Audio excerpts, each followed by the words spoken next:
Aloha and welcome to another program in the series of A Better Day. I'm State Senator Sam Slom, and first of all, wish you a happy new year and welcome you to our program. I think you're going to find this particularly interesting, particularly if you have an interest or questions about technology. We've got somebody really special today. But look, I hope your holidays were good. Hope you had a Merry Christmas. And here we are, New Year 2016. We're going to be starting the legislative session on Wednesday, January 20th. If you would like to attend the opening session, you can contact your individual representative or senator, and they might have some seats available for you so you can attend. And all the offices, including ours, will be open after the 10 a.m. opening. You can come up, meet with us, talk with us, have some grog, and have a good time. It's going to be a very interesting legislative session this year, and particularly because it's, what? An election year. All 51 members of the State House of Representatives and 12 of the 25 state senators are up for re-election. So that means a couple of things. There's going to be more posturing on issues, but it also means maybe your representative or senator will be more responsive to you this time. In any event, never forget, you pay for all of us, you pay for all of this overhead for a legislative session, so take part, get involved, and if you need any help with providing testimony or finding out where you're supposed to be or what the schedule is, you can call any office, and certainly you can call our office in the Senate minority, because that's what we're here to do. It's going to be an interesting session in a number of ways. We've got a number of fiscal problems. You know that in the odd-numbered years, we debate and pass the two-year operating budget, the operating budget and also the capital improvement budget, but then we come back the second year and we pass a supplemental budget. So we're going through budgetary hearings with different agencies of the state right now. The governor will submit his budget. We'll look over that. And then we're going to be talking about that for several months, finding out where the money is. The Senate minority, for a number of years now, I think 7 years, we have provided an online alternative to the state's operating budget. The state's budget goes like that, and the Senate minority's budget goes like that. In other words, we go in a different direction. We think we can do more for less. We don't think that people have to be or should be continually taxed, that we have to raise our expenditure level and our state debt level. And speaking about that, we have made a prediction a couple of years ago that we are running out of cash in this state.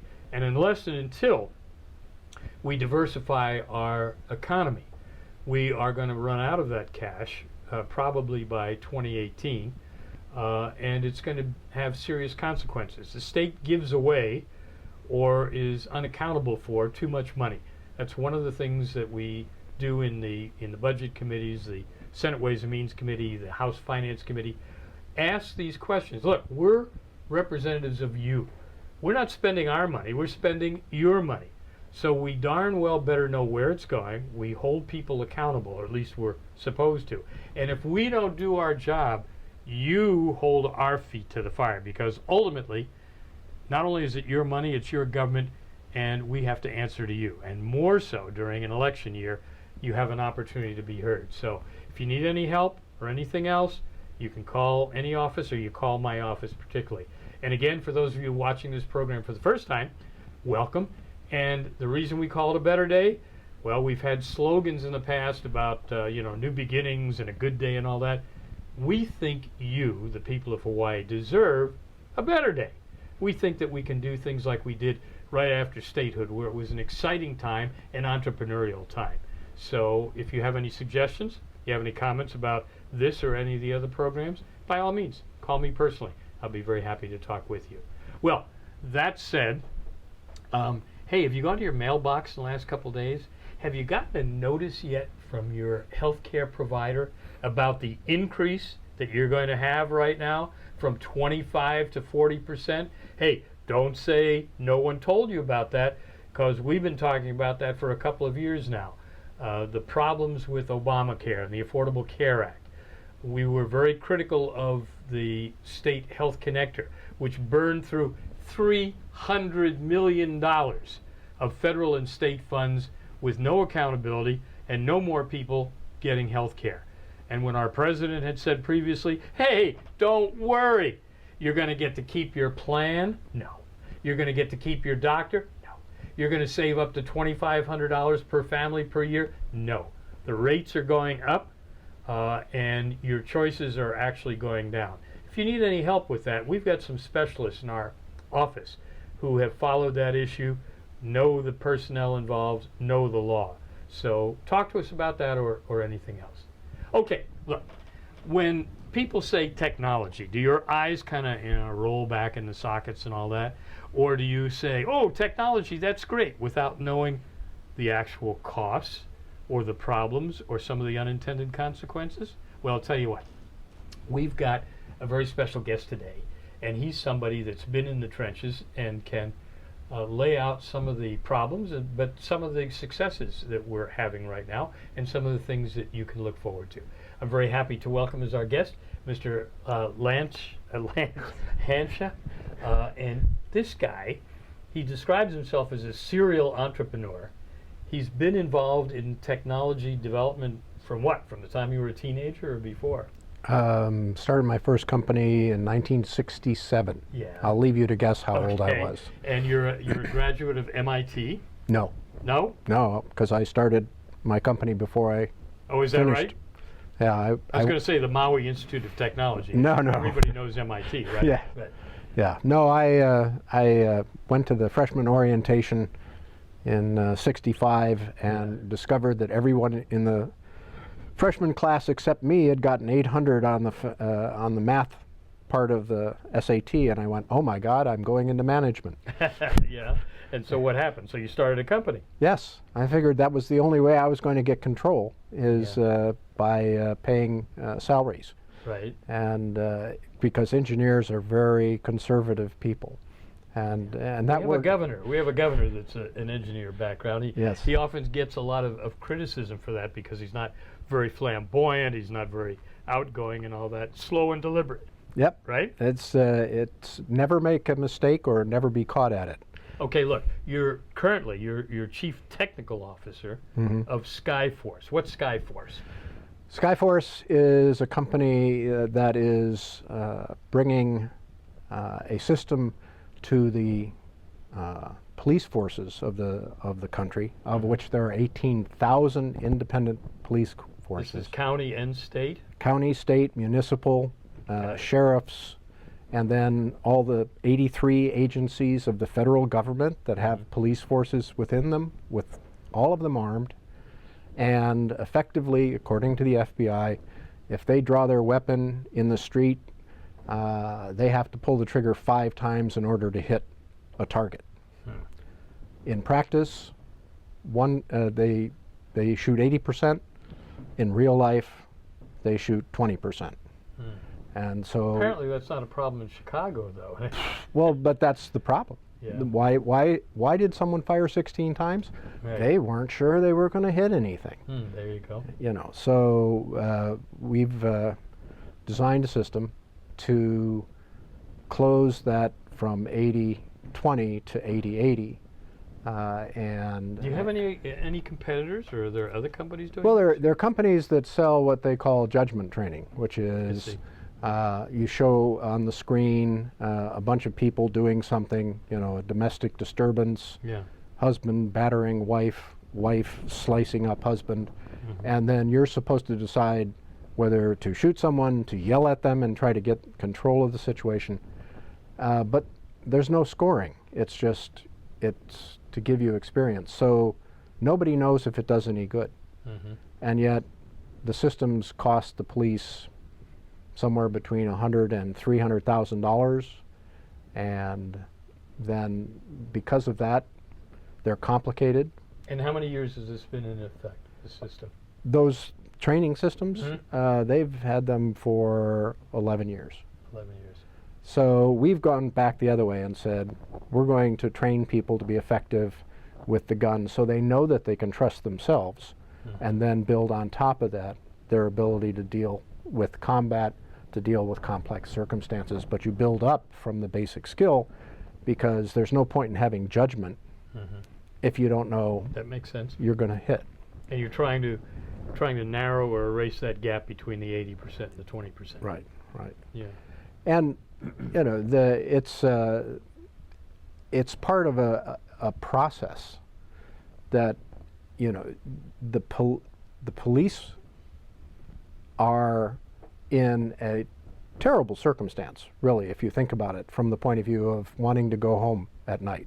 Yes. Which is, they never know whether a situation is going to be someone giving them some lip on a car stop versus someone turning around and I know and trying to get away. I really don't like domestic disturbance calls. Domestic disturbance, because they're the worst.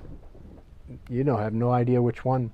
Yeah. And with urban living, the more people who are involved, the more complex the situation is, the higher and higher your chances of making a mistake, hitting the wrong person if you're not able to shoot, and you get police orders from above that say don't draw your weapon because, and yet the time it takes a person who's wearing a hoodie with the hand pocket in front, who could have a gun in their hand to get it out and point it at you, is 0.3 seconds, and you can't even unlatch your holster in 0.3 seconds. So what we're looking to do is train them up to the point where they can feel control of the situation without just jerking on the trigger like crazy. Yeah. So that's the goal. That's what the system's about. I mean, next to the military, I admire the men and women that are in law enforcement because it's so difficult, particularly today. And they're criticized and they're micromanaged, and it's really, you know, it's neat. You can sit in your living room, the comfort of your living room, and see a snippet of some video and make up your mind that, you know, somebody did something wrong. But being in that situation, you want to make sure that that person is both fully trained and also confident in what they have to do, because they've got to make split-second decisions. Right. Yeah. I mean, the decision everyone expects you to make is, do you go for your gun or do you go for your taser? Yeah. You know, and you're supposed to make that. Well, and I like the people that say, oh, no, you shouldn't have used your gun at all. You shouldn't use the taser. You know, you just stand there. And it's kind of like the State House Representatives years ago had a resolution, the Aloha Saddam resolution. Don't go after Saddam. Just talk aloha. Just give love. It doesn't work that way in the real world. No, and yes. I mean, actually, if you look at the police records, what you find is a tremendous number of situations. They talk people with guns out of gunfights, and that takes incredible courage. Yeah. When you know you have the power to end it very quickly, to value someone else with a gun enough to try to talk them down. Well, I know. So it's you know, but the thing you said is right. They have to be confident. Yeah. And project that. When I was growing up in my era, we didn't have the police would negotiate with somebody for 6 hours, 8 hours, 10 hours. They went in, they took care of it, it was over, and that was it. And you still had your TV dinner in time. Yeah. But there are a lot more responsibilities. There are a lot more consequences, both intended and unintended consequences. So that's good. How many companies have you actually started? Don't know. As I say, I started in '67, and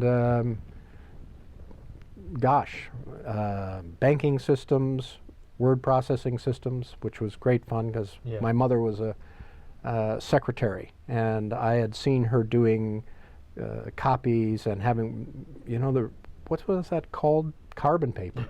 And having people today have never seen a piece. No offense to anyebody, but having idiots for bosses who would just strike things out and couldn't make up their mind and couldn't, and literally having to type the same thing over and over again. So being able to produce word processors was great, and watching my mother immediately go up to being the head of a department because she didn't have to spend all her time correcting idiots And then I was fortunate enough to be at the start of the PC revolution.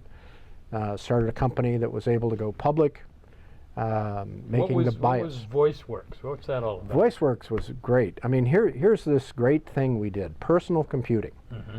And then in 1965, I went to focus groups set up by She Who Must Be Obeyed, and and watched people crying because they couldn't figure out how to make the PC work, and they were going to lose their job to young children coming out of high school who knew how to use Word, Microsoft Word.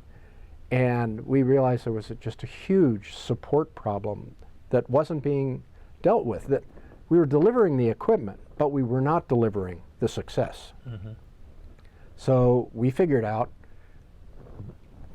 how to add a button that you could push, and the next thing you always hear comes down to the button, right? And the button pushers. Yeah, well, you push a button, and the next thing you hear is a voice saying, "Hi, how can I help you? I can see your screen. You know, what's your problem? What would you like to do?" And they could actually take over your mouse, show you, you know, because they'd say, "Click on this button," and you'd go, "I don't see any button," you know. Yeah. So it was a way of overcoming that horrible gap. I'm alone with this box.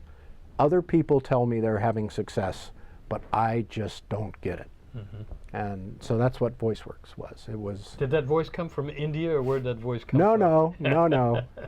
Actually, telecom in those days, Yeah. this is back in '97, wasn't good enough. No, they were all Americans, you know, in places like Louisville and Orem, Utah.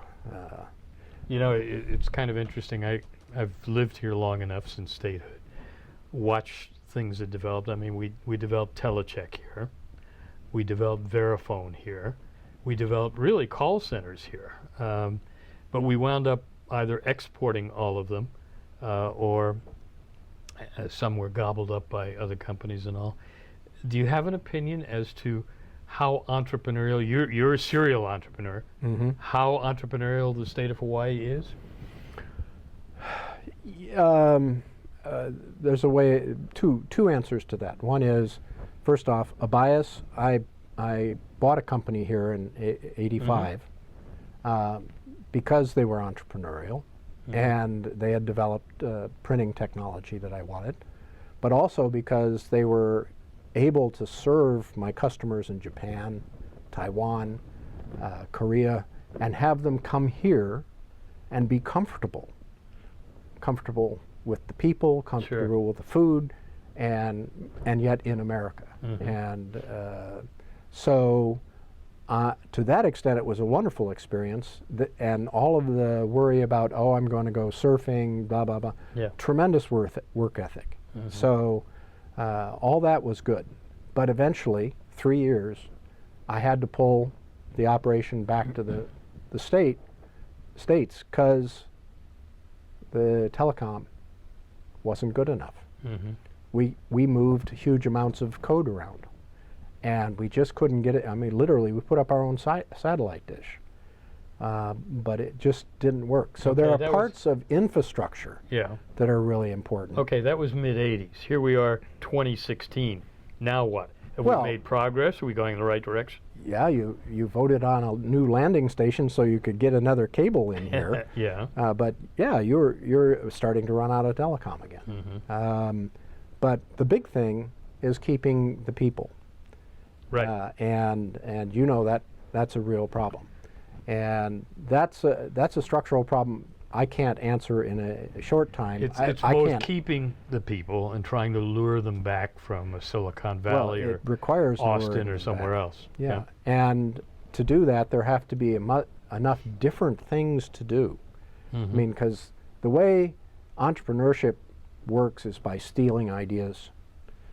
You say it politely as building on the shoulders of others, but it's really where enough people who are interested in changing things bounce off each other, and sometimes, somewhere, they go, you know, it doesn't have to be that way. And I'm going to waste the next year of my life trying to prove that this little idea I had is going to work. And I'm not going to get benefits. I'm not going to contribute to my retirement fund. I'm putting everything on the line. And to do that, you have to have examples of success around you that makes it at least plausible to your wife really important. or to your husband that this is not a crazy thing to do. So there's a critical mass problem that is really at the heart of your intellectual property deficit, which is you got to get enough of your intellectuals to come back. Do we have enough intellectual infrastructure? I don't know. I wouldn't be the best person to answer that because I'm all around IT, information technology.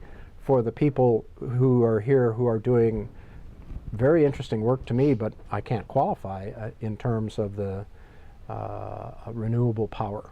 I mean, there are so many experiments running here. I don't know if they're getting the support they need to run to commercial. I mean, the fact that we're an archipelago should make us a lab for the enormous number of islands the world has. And I don't know how well that's going. I know that the experiment started. I don't know how much support they've gotten after that. Oftentimes, what I found in the legislature, when we talk about technology, and like I say, everybody wants technology. We want to do this, do that. But lots of times the information is not really there, or it's not accurate. And certainly when we come to cost estimates, they're usually way, way below what the actual costs are and the benefits. And even, you know, we were told years ago, boy, the technology, that's the way to go because it's really we're gonna teach people STEM and we're gonna have thousands and thousands and thousands of jobs and all that. And it hasn't panned out. Well, the thing is, technology doesn't, I mean, when you do a rail and you say, now you really hurt me. A rail, yeah. The train to nowhere. And you're going to get thousands of jobs out of it. That's what they said. Leaving aside the factual nature of that statement, you